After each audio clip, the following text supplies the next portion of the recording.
dañu koy dooree ak résumé conseil des ministres ginnaaw démb nag ñu amal ko bi ñu xëyee suba sànq rek honorable jàngal nañu ko ana ban jàngat ngay def ci conseil des ministres bi nga xam ni démb génnee nañu ko ci palais présidentiel.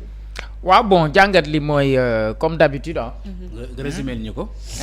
waaw comme d'habitude rek le président de la République communiqué na. waaw le premier ministre également communiqué na. ñenn ci ay ministres également jël nañ kàddu communiqué na. président de la République décliné na agenda am à la fin aussi véritablement wax nañ ni dinañ présenter ay projet décret et cetera tout ça pour soumettre ko l'Assemblée nationale yooyu yëpp xëy na peut-être dina ñëw moo boo xoolee président de la République Aïssatou moo ubbi pratiquement ndaje mi. waaw ndaje mi nag moom communication mu ngi ko axé ci ñetti point wala ñeenti point du moins. donc premier point bi mi ngi jëm ci rappeler fàttali ak delluwaat ci événement bi amoon muy 81e anniversaire bu concerné tirailleurs yi. foofu le président de la République daal di tàmbalee. donc ci tàmbali président de la République mi ngi féliciter le gouvernement. waaw féliciter également le premier ministre le ministre des forces armées et le comité de commémoration pour véritablement réussite bi nga xamante ni ndaje moomu am na ko donc kon président de la République foofu la tàmbalee jaajëfal ñooña nga xamante ni wax naa leen ci mu doon li am solo. beneen bi itam le président de la République mi ngi wax ni justice moom exigence la pour que mu am véritablement ci la nga xamante ni dafa concerné massacre yi. donc kon président de la République loolu ci priorité yi la bokk. beneen aspect bi nga xamante ni mi ngi ko accentuer ci communication mooy war nañu fexe ba sàmm ñi nga xamante ni mooy les familles. jigéen ñi ak ndawi réew mi nee na président de la République waaw muy njaboot ji muy la famille les femmes et la jeunesse. président de la République nee na nañu fexe ba sàmm leen. donc ci loolu itam le président de la République nee na ndaw ñi dañ leen war a sàmm te ki leen war a sàmm du kenn ku dul état ak collectivité publique yi. contre véritablement li nga xam ni que mooy exploitation yi am maanaam ci ndorog bi les stupéfiants abandon moral ak la délinquance président de la République nee na état du Sénégal war na góorgóorlu ba sàmm ndaw yi Sénégal ci loola nga xamante ni véritablement lu leen mën a gàllankoor la. donc beneen bi aussi le président de la République wax na véritablement ne nañu fexe ba di veiller maanaam di veiller nu ñu koy waxee ci wolof mooy di sàmm. waaw ak di bàyyi xel li nga xam ni que mooy wérgu yaramu véritablement les personnes handicapées. maanaam ñi nga xamante ni tey dañu nekk ci situation boo xamante ni am nañ jafe-jafe lenn ci seen yaram. dañu am waylaago président de la République nee na véritablement nañu fexe ba di leen bàyyi xel. foofu yi tax wax na ba ni ñi nga xamante ni ay jigéen lañ te ñu nekk ci monde rural bi. le président de la République nee na nañu fexe ba seen condition de vie. ñu fexe ba améliorer ko wala ñoŋal ko loolu ci président de la République li mu wax ci la bokk noonu nag itam ci ndaw ñi xale yi nga xamante ne ay jigéen lañ te war a toll ci dem école véritablement nañ leen yombalal njàng mi pour que véritablement ñu mën a accéder ci école yi waaye itam li nga xamante ni ay forme de violence la yuy am ci lu yu ni mel ñu fexe ba muccal leen ci donc waaw firnde yi beneen bi mooy ci troisième communication président de la République mi ngi fay waxu action sociale ak véritablement soutien bi war a def jëmale ko ci nit ñi nga xamante ni mooy li nga wax dañu am waylaago foofu nag véritablement président de la République sax mi ngi waxu journée internationale boo xamante ni dañ leen ko jagleel muy le 3 décembre bii nga xamante ni incha allahu rabbi tey la démb la parce que tey la 4 démb la. voilà démb tey la 4 le 3 décembre effectivement. donc beneen bi tam mi ngi wax ci njariñu évaluer véritablement l'application intégrale de la loi bi nga xamante ni dafay jëm ci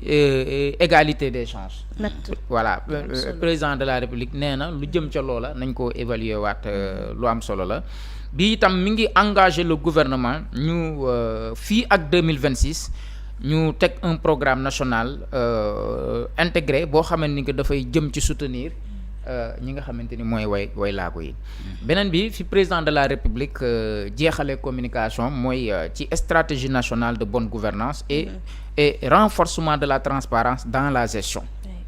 donc loolu président de la République wax na ko nee na lu ci mel ni OFNAC mi ngi féliciter d'abord ñi nga xamante ni ñoom lañ fal parce que appel à candidature la ñu def donc boo xamante ni bu sélectif la. donc kon 4 points yi le président de la République wax maanaam le président de la République dans sa communication concernant le conseil des ministres il a axé véritablement sa communication sur 4 points. Le premier point ça concerne véritablement le devoir de mémorial et célébration de la journée des tirailleurs. Maintenant le deuxième point ça concerne la protection de la famille, des femmes et de la jeunesse. Maintenant le troisième point mi ngi aborder la question concernant l'action sociale et le soutien de l'État envers les personnes en situation de vulnérabilité. Donc beneen aspect bi également le quatrième point ça concerne véritablement une stratégie nationale de bonne gouvernance boo xamante ni le président de la République wax na ko. donc kon jàpp naa ni dans la communication du président de la République plus particulièrement Diomaye Faye foofu la accentuer sa communication. Maintenant après il a décliné son agenda. Donc il a dit au conseil qu'il va aller à Côte d'Ivoire pour véritablement assister à la cérémonie d'investiture concernant l'élection yi fa jot a am tout récemment. loolu président de la République wax na ko. donc nag ci communication président de la République balaa ñu ñëw ci communication premier ministre Aïssatou ñaari point yu ma yitteel la. c'est-à-dire dafa am foo xamante ni paradoxe feeñ na fa. muy fan. maanaam muy ci 4e point bi benn paradoxe am na. c'est-à-dire fii le président de la République nous parle de stratégie nationale de bonne gouvernance et de renforcement de la transparence dans la gestion. xam nga c'est-à-dire renforcement de la transparence fii mi ngi wax ni lépp lu jëm ci wàllum transparence dañ ko war a yokk. mais aujourd'hui au Sénégal tey ce qu'on voit là ça dit le contraire. gisuñu loolu. waaw non mbirum reddition des comptes bi pratiquement tàbbi na géej. ana rapport yi ñu ne dañ leen tudd ci ay rapport c'est-à-dire bu fekkee dañu ne dañuy renforcer lépp lu nga xam dafay ñeel wàllum bonne gouvernance te ñuy gis le contraire véritablement dafa ñu jaaxal. loolu daf ñu jaaxal. beneen aspect bi mooy li xew Sénégal ci université yi. loolu nag jàpp naa ni le président de la République pour man sax sa communication fa la ko waroon tàmbalee. ndax loolu moo gën a nekk lu actuel. loolu tey mi ngi nekk situation boo xam situation bu doy waar la ñëpp di ci wax. on a vu des étudiants yoo xamante ni am nañu gàllankoor. gis nañ fi ay étudiants yoo xamante ni véritablement gaañu nañ ay gaañu yu metti ay alkaati gaañu. donc kon jàpp naa ni le président de la République kàddoom de man doon naa ko xaar ci conseil des ministres bi. mu aborder cette question là wax ci ñu xool lan la président de la République wax ndax dafay engager le ministre de l'enseignement supérieur ñu def la ñu war a def pour que jàmm daal di dellusiwaat. loolu moom lu ñu doon xaar la mais finalement man gisuma ko ci communication président de la République. maintenant nag ci deuxième phase bi le premier ministre a fait sa communication. donc ci conseil des ministres bi le premier ministre Ousmane Sonko je pense que moom itam il a axé sa communication sur 2 points et que point yu am solo la aussi. waaw le premier ministre félicité na d'abord le président de la République ci ndaje mi nga xamante ni amoon na concernant anniversaire tirailleurs yi loolu le premier ministre def na ko. waaye le premier ministre wax na itam ni dañoo war a jëm véritablement ci organiser waat li nga xam ni que mooy ay département ministériel maanaam yenn département ministériel yi le premier ministre loolu wax na ni dañ ko war a réorganiser waat. parce que lu tax mu ni war nañ ko réorganiser waat parce que nee na administration bi ci boppam dafa laaj ay réformes yoo xamante ni daf ñuy jëlee ci administration bureaucratique jëmale ñu ci administration beaucoup plus moderne et beaucoup plus performante parce que nee na am na loo xamante ni dañ ko seetlu maanaam jëm ci administration boo xamante ni mooy gën a répondre ak besoin nit ñi administration bu gën a dëgër waaye administration bu gën a yees waaye bu gën a performant foofu itam le premier ministre Ousmane Sonko wax na ni non seulement administration yi dafa am yooyu muy wax département ministériel yi dafa am ay yoo xam dañu am ay limites ak ay insuffisances maanaam bu ñu waxee limite mooy dañu am limite nu ñu koy waxatee fu ñu yem waaye itam am na ay insuffisances ay manquements yu am solo yoo xamante ni dañ ko fa nemmeeku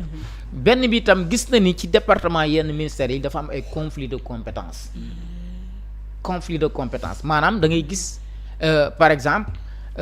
département ministériel bu mel nii par exemple le ministère de l'économie nga dem par exemple gis le ministère de la justice exemple la c'est-à-dire ñoom ñaar di def benn liggéey par exemple boo xamante ni voilà c'est ça quoi donc beneen bi mi ngi wax ci li nga xamee ni que li mu constaté waat mooy y a la multiplication des centres de décision wax na itam les difficultés yi nga xamante ni dafa am dans la coordination de l'activité ministérielle effectivement ça c'est remarquable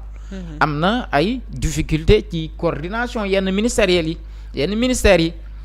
donc loolu mooy li nga xamante ni le premier ministre loolu la nemmeeku ak manque de consistance bi nga xamante ni dafa am ci yenn fonctions yi nga xamante ni c'est des fonctions essentielles ci kaw loolu le premier ministre Ousmane Sonko sant na le ministre secrétaire général du gouvernement ak ki nga xamante ni mooy le rapporteur véritablement le ministre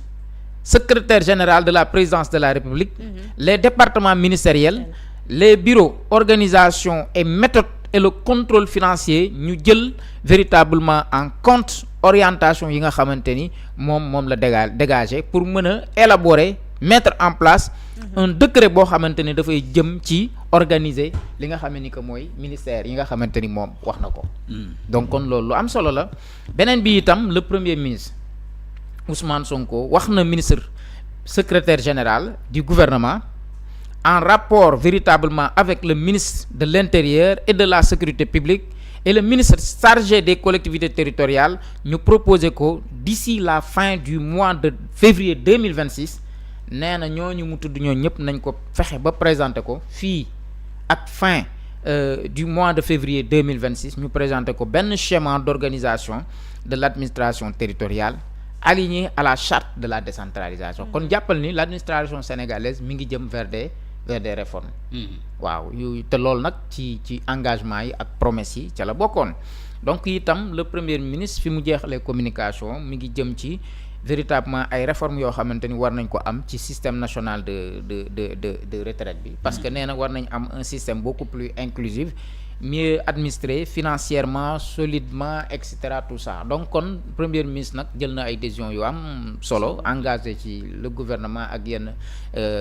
ministères yi et je pense que ça c'est important lii mooy en réalité li nga xamante ni le président de la République ak le premier ministre fa lañ accentuer véritablement seen communication Elmat en tout cas Serigne Niang ñu ngi lay remercier di la féliciter bu baax ci da nga résumé communiqué bi conseil des ministres ndaxte tamit ñu ëpp ci Sénégal yi kàllama français bi dégguñ ko te ndaxte ci communiqué bi ci français lañ koy bind tekki bi sax souvent dafay poser un problème dafa am baat yoo xamante ni amul ci olof amul yenn baat yooyu mais Serigne Niang réunion hebdomadaire ñu tuddee ko conseil des ministres lu am solo la ndax ci li ñu xam liggéeyu gouvernement bi ak fu la vision bu président de la République léegi jamono ji semaine bii weesu